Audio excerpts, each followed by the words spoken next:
대부분의 심한 티눈이라든지 혹시 사마귀를 티눈으로 오인하셔서 치료하는 경우에 오히려 더 나빠지는 경우가 있어서 특히 티눈 같은 경우는 사실 걸을 때마다 통증이 심해서 치료를 빨리 하시는 걸 추천드리고,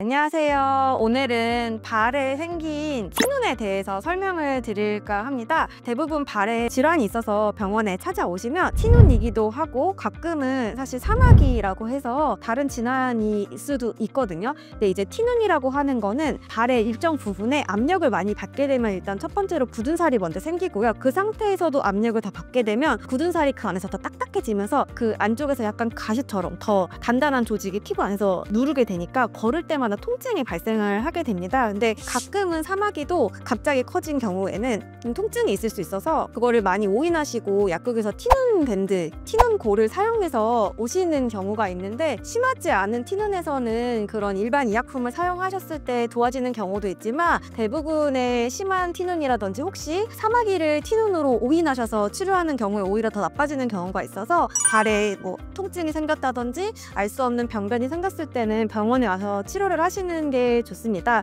특히 티눈 같은 경우는 사실 걸을 때마다 통증이 심해서 치료를 빨리 하시는 걸 추천드리고, 발에 어떤 질환이 생기셨을 때는 약국에서 티눈 고라든지 티눈 밴드를 임의로 사용하지 마시고 병원에 오셔서 진료를 받으시고 진단 후에 적정한 치료를 받는 것이 좋겠습니다. 오늘 환자분 모시고 치료 과정을 보여드리도록 하겠습니다. 일단 발가락 사이에 티눈이 있어서 제거를 해드릴 건데요. 사실 티눈의 위치나 크기에 따라서 냉동 치료를 할지 레이저를 이용해서 할지 아니면 두 개를 다 사용하는 경우도 있어요. 지금 같은 경우는 일단은 두 가지를 다 사용을 할 예정인데요. 겉에 굳은 살이 조금 그 근처에도 있어서 살짝 굳은 살만 제거하고 이제 시술을 시작하겠습니다.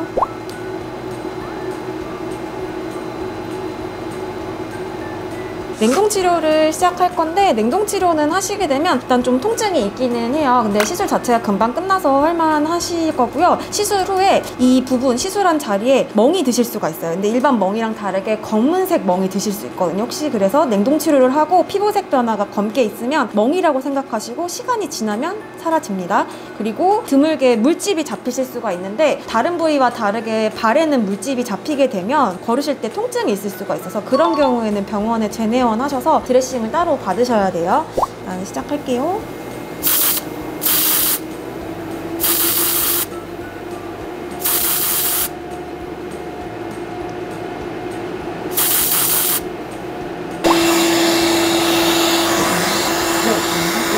레이저를 이용해서 치료를 해보겠습니다.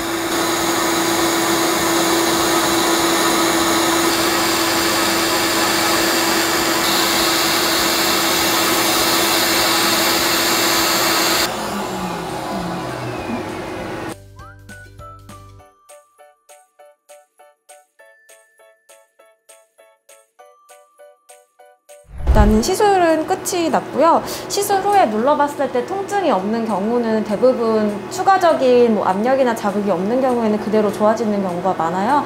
특별히 씻는 거를 조심해야 된다거나 그런 경우는 잘 있진 않고요. 티눈은 조금 더 치료가 좀 빠른 편이긴 합니다. 그럼에도 불구하고 예를 들어 작업화를 계속 신어야 되는 환경이라든지 그런 경우에는 티눈도 재발을 할 수 있기 때문에 시술 후 그 부분에 압력이 가해지지 않게 따로 주의를 꼭 해주셔야 됩니다.